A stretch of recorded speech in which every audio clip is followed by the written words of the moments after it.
নমস্কাৰ সকলোকে আজি এটা কমেন্টৰ ওপৰত ভিডিও বনাবলৈ ওলাইছো আজি 3 বছৰ আগতে মই এটা ভিডিও দিছিলো যেটো ভিডিও মোৰ বহুত বেছি ভাইৰেলো হৈছে বহুতে চাইছে বহুতে কমেন্ট কৰিছে তাতে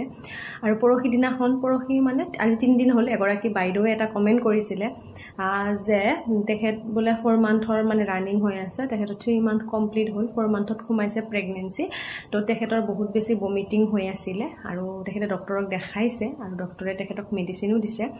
তো এতিয়া খাই অকনমান ভাল পাইছে তেওঁ এতিয়া খুদিছে যে মোৰ 3 মাহ কমপ্লিট হল মই আইৰন টেবলেট আৰু ক্যালসিয়াম টেবলেট খাব পাৰিম নে নোৱাৰিম নিশ্চয়কে বাইদেউ তুমি মোতকে ডাঙৰ হবা নে সৰু হবা মই নাজানো কিন্তু তেখেতৰ নামটো ধুনু কিবা এনেকে আছে আৰু তো নিশ্চয়কে আপুনি খাব পাৰে যেহেতুকে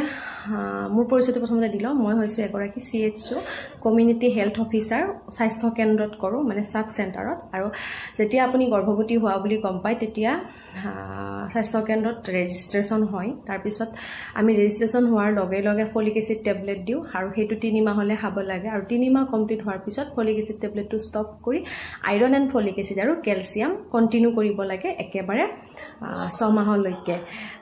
তো আপুনি নিশ্চয়কৈ খাই থাকক তাৰ লগতে আপোনাৰ খাদ্যবাটি যেনে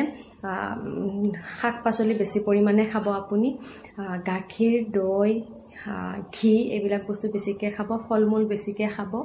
পানী বেছিকে খাব দিনত 3 পৰা 4 লিটাৰ পানী খাবলৈ চেষ্টা কৰিব যেহেতুকে আপোনাৰ প্ৰেগন্যান্সি জাৰ্নিটো গৰমৰ দিনত বেছি সংখ্যক আপুনি গৰম দিন পাব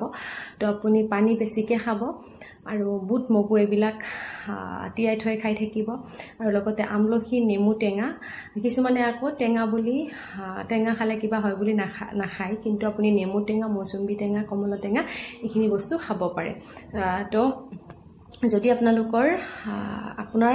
আৰু বা আপোনালোকৰ কিবা এনেকুৱা গৰ্ভৱতী ৰিলেটেড কিবা কথা জানিব বিচাৰে তেতিয়া হলে মোক নিশ্চয়কৈ কমেন্ট কৰিব মই আপোনালোকৰ সেই কমেন্টৰ ৰিপ্লাই দিবলৈ চেষ্টা কৰিম তো ধুনু